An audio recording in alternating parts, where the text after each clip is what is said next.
Bhavnagar forest અધિકારી શૈલેષ ખાંભલાને લઈને મિત્રો એક સૌથી મોટા સમાચાર મળી રહ્યા છે। આખરે મિત્રો ઘણા બધા દિવસો બાદ આપણને એક ચોંકાવનારા સમાચાર મળ્યા, કારણ કે ઘણા બધા લોકોની માંગ હતી કે આ હત્યારાને કડકમાં કડક સજા થાય।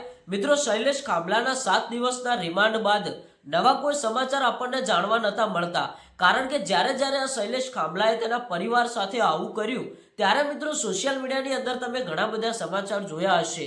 રબારી સમાજના લોકો અને અન્ય સમાજના લોકોની એક જ માંગ હતી કે આ હત્યારાને કડકમાં કડક સજા થવી જોઈએ અથવા એને ફાંસીની સજા થવી જોઈએ।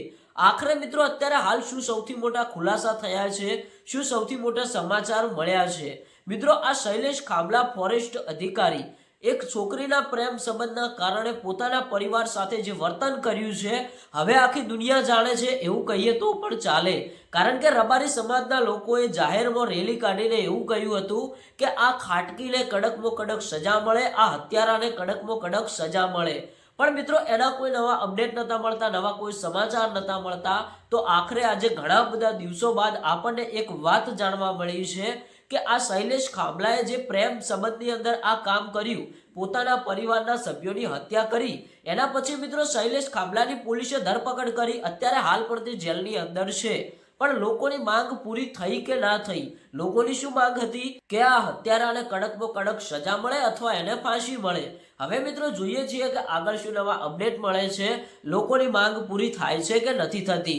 અત્યાર સુધી તો મિત્રો કોઈ નવા અપડેટ મળ્યા નથી કે નથી શૈલેષ ખાંભલાને કોઈ ફાંસી થઈ। લોકોની માંગ હતી કે આ શૈલેષ ખાંભલાને તો ફાંસી જ થવી જોઈએ, પણ મિત્રો એ તો કોર્ટના નિયમોના આધારે અને પોલીસ સ્ટેશનના નિયમોના આધારે આ શૈલેષ ખાંભલાને કડકમાં કડક સજા મળવાની જ છે અને અત્યારે મળી રહી છે। પણ નવી મોટી કઈ સજા મળવાની છે એના કોઈ નવા ખુલાસા થયા નથી। દરેક માહિતી જાણવા માટે આપણી આ યુટ્યુબ ચેનલને સબસ્ક્રાઇબ કરીને રાખજો, કારણ કે મિત્રો આ શૈલેષ ખાંભલાએ પોતાના પરિવાર સાથે જે કર્યું છે એ ભાઈ બહુ એટલે બહુ દુઃખભરી કહાની હતી।